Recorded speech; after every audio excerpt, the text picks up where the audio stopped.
21 मई 1991 भारत के इतिहास की वो रात जिसे चाहकर भी कोई भुला नहीं सकता। देश में चुनावी सभाओं का शोर था, लेकिन उसी शोर के बीच एक खामोश साजिश अपनी आखिरी सांसें ले रही थी। एक ऐसी साजिश जिसकी जड़ें भारत में नहीं, समुद्र पार श्रीलंका के घने जंगलों में फैली हुई थीं। एक पल, बस एक पल का धमाका और फिर धुआं, चीखें, लहू और सन्नाटा। किसी ने सपने में भी नहीं सोचा था कि दुनिया के सबसे ताकतवर नेताओं में गिने जाने वाले राजीव गांधी की जिंदगी का अंत एक मामूली सी दिखने वाली लड़की इतनी बेरहमी से लिख देगी। लेकिन सवाल यह है, उस रात सिक्योरिटी कैसे फेल हो गई? कौन था वो चेहरा जो मुस्कुराते हुए मौत बनकर आया? वो कैमरा क्या देख रहा था जिसने कातिलों की पहचान दुनिया के सामने ला दी? और वो आखिरी 30 सेकंड जब मौत धीरे धीरे कदम दर कदम उनके बिल्कुल सामने खड़ी थी। आज हम खोलेंगे उस साजिश का हर पन्ना, हर झूठ, हर राज। एक ऐसी कहानी जिसे सुनकर आपके रोंगटे खड़े हो जाएंगे और वीडियो का एक भी सेकंड आप मिस नहीं कर पाएंगे। कहानी की शुरुआत होती है उस दौर से जब भारत की राजनीति में एक अजीब सी हलचल मची हुई थी। साल था 1991 और देश में आम चुनाव का माहौल था। हर तरफ रैलियां हो रही थीं और राजीव गांधी, जो देश के सबसे युवा प्राइम मिनिस्टर रह चुके थे, वो दोबारा सत्ता में आने के लिए पूरी ताकत लगा रहे थे। लेकिन उन्हें इस बात का जरा सा भी इल्म नहीं था कि उनकी मौत की तारीख तय की जा चुकी है, और वो भी किसी और के द्वारा नहीं, बल्कि उसी संगठन के द्वारा जिसे कभी भारत ने मदद का हाथ बढ़ाया था। जी हां, हम बात कर रहे हैं LTTE की। श्रीलंका के वो खूंखार टाइगर्स जो अपने दुश्मन को माफ करना जानते ही नहीं थे। जाफना के घने जंगलों में बैठा LTTE का सुप्रीम कमांडर प्रभाकरन एक बात से बहुत डरा हुआ था। उसे डर था कि अगर राजीव गांधी दोबारा पावर में आ गए तो वो फिर से IPKF यानी इंडियन पीस कीपिंग फोर्स को श्रीलंका भेज देंगे। 80 के दशक में जब भारतीय सेना वहां गई थी तो LTTE को बहुत नुकसान हुआ था और प्रभाकरन वो इतिहास दोबारा दोहराना नहीं चाहता था। कहते हैं ना कि सांप को अगर छेड़ा जाए तो वो डसता जरूर है। प्रभाकरन ने अपने सबसे भरोसेमंद आदमियों को बुलाया और एक ऐसा फरमान सुनाया जिसने एक भयानक कॉन्स्पिरेसी को जन्म दिया। उसने साफ शब्दों में कह दिया कि राजीव गांधी का दोबारा प्रधानमंत्री बनना LTTE के खात्मे का सिग्नल है, इसलिए उनका मरना जरूरी है। यह मिशन कोई आम मिशन नहीं था, ये एक सुसाइड मिशन था। इसके लिए ऐसे लोगों की जरूरत थी जो अपनी जान की बाजी लगाने से पहले एक बार भी न सोचें। यहीं से एंट्री होती है उस साजिश के मुख्य किरदार की, जिसे दुनिया बाद में वन आइड जैक यानी सिवरासन के नाम से जानने वाली थी। सिवरासन, जिसका असली नाम रघुवरन था, वो एक शातिर दिमाग वाला इंसान था। वो जानता था कि राजीव गांधी तक पहुंचना लोहे के चने चबाने जैसा है, क्योंकि वो देश के सबसे ज्यादा प्रोटेक्टेड इंसान थे। उनकी सिक्योरिटी भेदना नामुमकिन था, लेकिन सिवरासन ने एक प्लान बनाया। एक ऐसा प्लान जिसमें हथियारों का इस्तेमाल नहीं बल्कि धोखे का इस्तेमाल होना था। उसने तय किया कि वो राजीव गांधी को मारने के लिए किसी बंदूक या स्नाइपर का इस्तेमाल नहीं करेगा, बल्कि वो एक ह्यूमन बॉम्ब का इस्तेमाल करेगा। एक ऐसा बॉम्ब जो चलता फिरता हो और जिस पर किसी को शक भी ना हो। उसने इस काम के लिए औरतों को चुना, क्योंकि भारत में औरतों की तलाशी बहुत नरमी से ली जाती है और बड़े नेताओं के पैर छूना एक आम परंपरा है। साजिश की बिसात बिछ चुकी थी। समुद्र के रास्ते एक नाव चुपचाप तमिलनाडु के तट पर आ रुकी। उस नाव से कुछ लोग उतरे जिनके चेहरों पर एक अजीब सी खामोशी थी। वो भारत की जमीन पर कदम रख चुके थे और उनके दिमाग में सिर्फ एक ही मकसद था, राजीव गांधी की हत्या। ये लोग आम शरणार्थियों की तरह भीड़ में घुल मिल गए ताकि किसी को कानो कान खबर ना हो। वो जानते थे कि एक छोटी सी गलती उनके पूरे मिशन को बर्बाद कर सकती है। चेन्नई में उन्होंने अपना ठिकाना बनाया और वहां के लोकल लोगों को अपने जाल में फंसाना शुरू किया। उन्हें लोकल सपोर्ट की जरूरत थी और इसके लिए उन्होंने नालिनी नाम की एक भारतीय महिला को अपने प्यार के जाल में फंसाया। नालिनी को अंदाजा भी नहीं था कि वो किस दलदल में फंसने जा रही है। धीरे धीरे मौत का सामान जमा किया जाने लगा। साजिश अब अपने दूसरे पड़ाव पर थी। सिवरासन ने अपनी टीम तैयार कर ली थी। इस टीम में सबसे अहम मोहरा थी धनु। धनु LTTE की एक कट्टर समर्थक थी, जिसके दिल में नफरत की आग जल रही थी। उसे ही ह्यूमन बॉम्ब बनने के लिए चुना गया था। उसके साथ थी शुभा, जो बैकअप के लिए थी। लेकिन सबसे बड़ी चुनौती यह थी कि बॉम्ब को शरीर पर कैसे छिपाया जाए और सिक्योरिटी को चकमा कैसे दिया जाए। इसके लिए एक स्पेशल डेनिम की बेल्ट तैयार की गई। ये कोई आम बेल्ट नहीं थी। इसमें 6 ग्रेनेड रखे गए थे और हर ग्रेनेड में 80 ग्राम RDX भरा हुआ था। RDX एक ऐसा विस्फोटक है जो लोहे को भी मोम की तरह पिघला सकता है, और इसे और भी ज्यादा घातक बनाने के लिए इसमें 2 mm के हजारों लोहे के छर्रे यानी पेलेट्स भरे गए थे। मकसद साफ था, धमाका होते ही ये छर्रे गोलियों की रफ्तार से निकलेंगे और आसपास खड़े हर इंसान के शरीर को छलनी कर देंगे। सिवरासन बहुत ही शातिर खिलाड़ी था। वो कोई भी रिस्क नहीं लेना चाहता था, इसलिए उसने राजीव गांधी की हत्या से पहले एक रिहर्सल करने का फैसला किया। जी हां, आपने सही सुना। 7 मई 1991 को वीपी सिंह की एक रैली में ये कातिल गैंग अपनी तैयारी परखने गया। वहां धनु ने वीपी सिंह के पैर छुए और सिवरासन ने यह नोट किया कि सिक्योरिटी वाले औरतों को नेताओं के पास जाने से नहीं रोकते। ये उनकी सबसे बड़ी जीत थी। उन्हें उनकी साजिश का लूप होल मिल चुका था।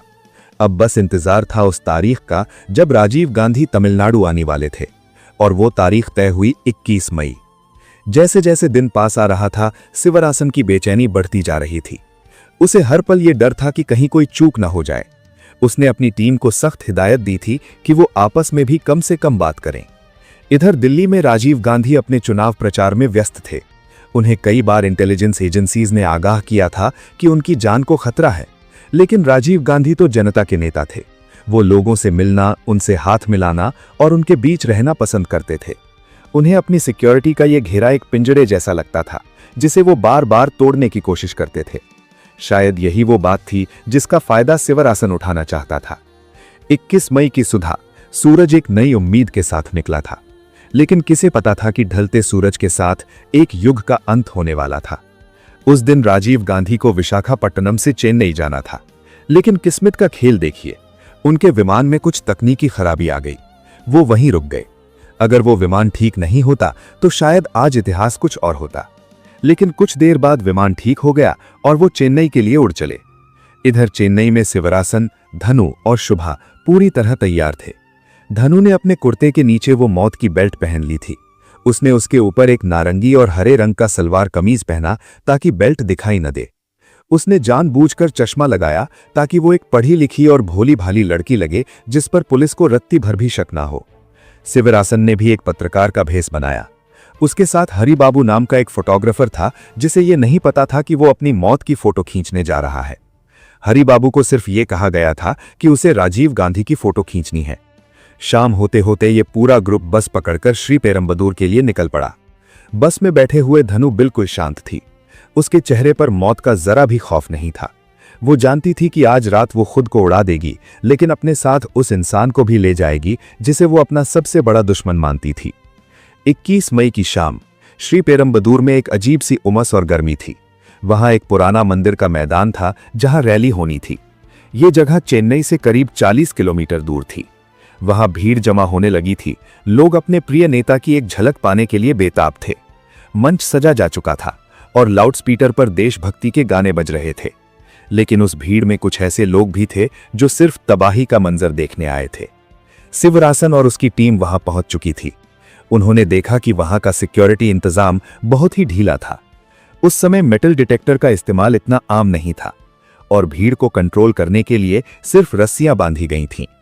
औरतों के लिए एक अलग सेक्शन बनाया गया था, जहां से वो सीधे उस रास्ते पर जा सकती थीं जहां से राजीव गांधी को गुजरना था। ये देखकर सिवरासन की आंखों में एक चमक आ गई।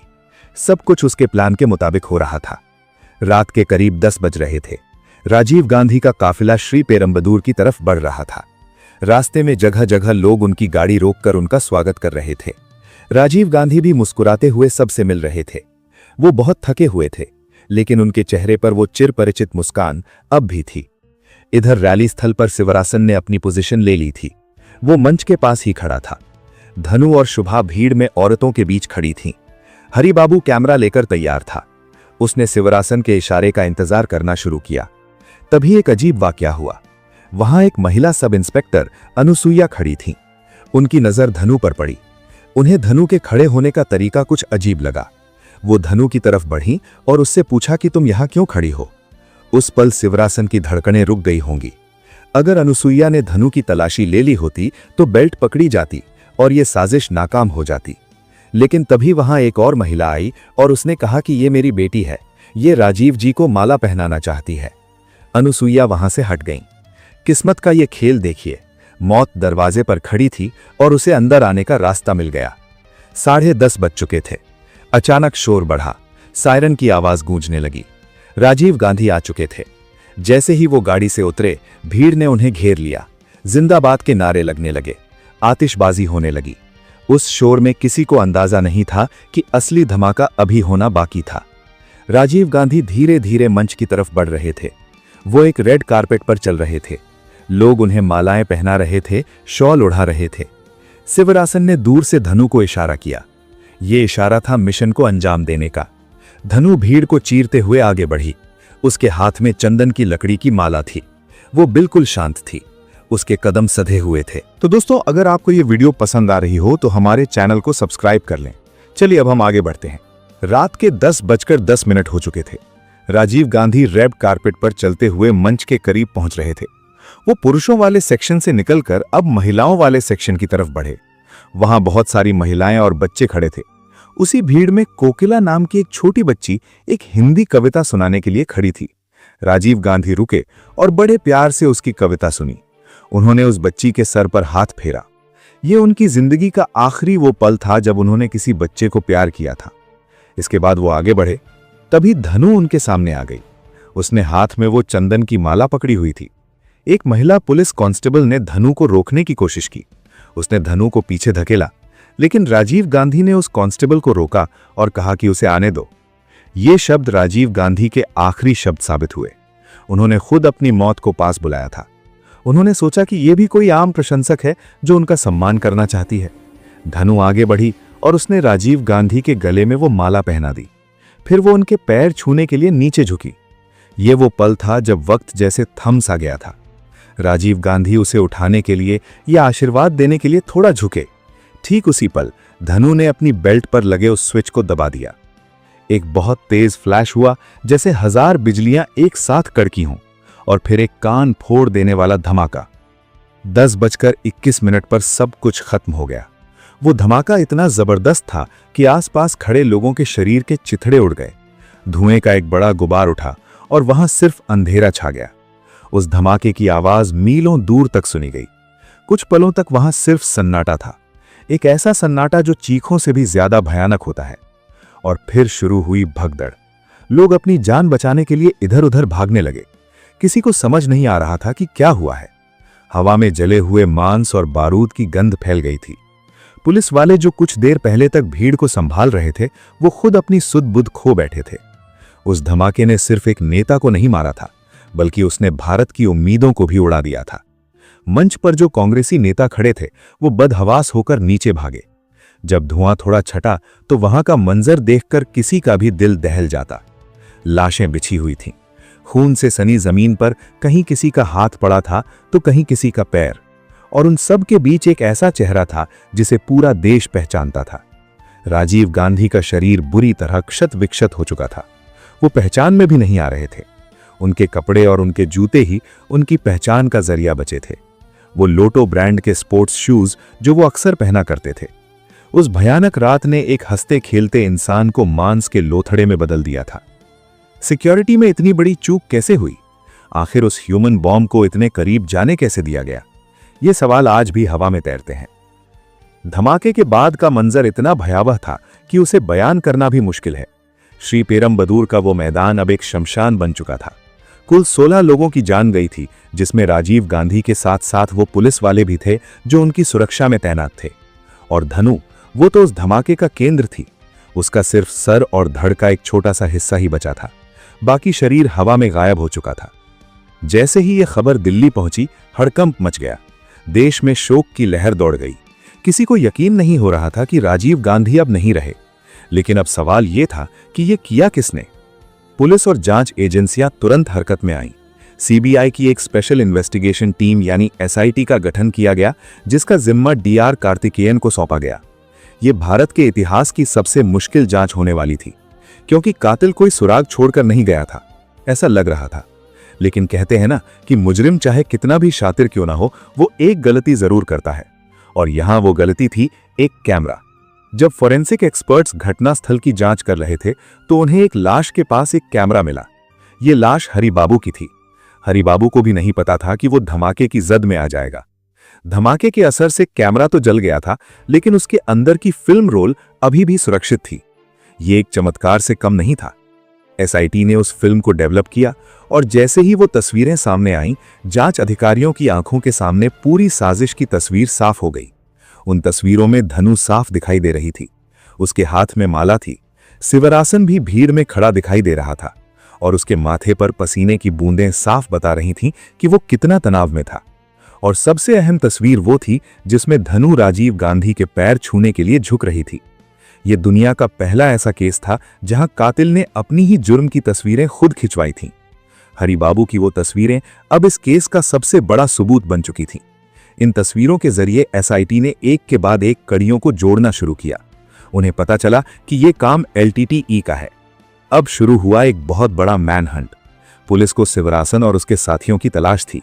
पूरे देश में नाकाबंदी कर दी गई, हर तरफ उनके पोस्टर लगा दिए गए। शिवरासन, जो मास्टरमाइंड था, वो धमाके के बाद वहां से भाग निकला था। वो एक ऑटो रिक्शा लेकर चेन्नई वापस आया और वहां से बैंगलोर भागने की फिराक में था। वो जानता था कि अब भारत में उसका बचना नामुमकिन है। वो वापस श्रीलंका भागना चाहता था, लेकिन समंदर के रास्ते पर इंडियन नेवी का कड़ा पहरा था। वो भारत में ही फंसकर रह गया था। एसआईटी उसके पीछे हाथ धोकर पड़ी थी। वो जहां भी जाता, पुलिस उसके पहुंचने से बस कुछ देर पहले या बाद में पहुंचती। ये चूहे बिल्ली का खेल कई दिनों तक चला। कहानी अब अपने अंजाम की तरफ बढ़ रही थी। अगस्त 1991। धमाके को 3 महीने बीत चुके थे। एसआईटी को एक पुख्ता खबर मिली कि शिवरासन और उसके साथी बैंगलोर के कोनाकुंटे इलाके में एक घर में छिपे हुए हैं। पुलिस ने बिना वक्त गवाए उस घर को चारों तरफ से घेर लिया। ये एक रिहायशी इलाका था, इसलिए पुलिस सीधे गोलीबारी नहीं करना चाहती थी। शिवरासन को पता चल चुका था कि अब खेल खत्म हो चुका है। वो चारों तरफ से घिर चुका था। एलटीटीई के लड़ाकों की एक कसम होती थी कि वो कभी भी जिंदा पकड़े नहीं जाएंगे। वो हमेशा अपने गले में साइनाइड का कैप्सूल पहनते थे, जिसे वो कुप्पी कहते थे। पुलिस ने उन्हें सरेंडर करने के लिए कहा। लाउडस्पीकर पर ऐलान किया गया, लेकिन अंदर से कोई जवाब नहीं आया। जब पुलिस ने दरवाजा तोड़कर अंदर घुसने की कोशिश की तो अंदर से गोलियां चलीं। यह एनकाउंटर काफी देर तक चला, लेकिन फिर अचानक अंदर से गोलियां चलनी बंद हो गईं। एक गहरा सन्नाटा छा गया।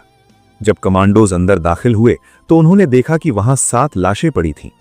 शिवरासन ने अपने ही माथे पर गोली मार ली थी। उसका आधा सर उड़ चुका था। शुभा और बाकी साथियों ने साइनाइड खा लिया था। उनके मुंह से झाग निकल रहा था। वो सभी मर चुके थे, लेकिन जिंदा पुलिस के हाथ नहीं आए। इस तरह राजीव गांधी की हत्या के मास्टरमाइंड का अंत हुआ। लेकिन इस साजिश ने कई सवाल खड़े कर दिए। बाद में अदालत ने 26 लोगों को मौत की सजा सुनाई। हालांकि बाद में कुछ की सजा कम कर दी गई। नलिनी, जो इस साजिश में शामिल थी और जिसने धनु और बाकियों को अपने घर में पनाह दी थी, उसकी मौत की सजा को भी बाद में उम्र कैद में बदल दिया गया, क्योंकि सोनिया गांधी ने उसे माफ कर दिया था। ये कहानी सिर्फ एक हत्या की कहानी नहीं है। ये कहानी है उस भरोसे के कत्ल की। ये कहानी है उस नफरत की जो इंसान को अंधा बना देती है। राजीव गांधी की हत्या ने भारत की राजनीति में एक ऐसा शून्य पैदा कर दिया जिसे भरना आज तक मुश्किल है। उस रात अगर सुरक्षा में थोड़ी सी भी सख्ती बढ़ती जाती, या अगर वो फ्लाइट लेट न होती, तो शायद आज तस्वीर कुछ और होती। लेकिन होनी को कौन टाल सकता है?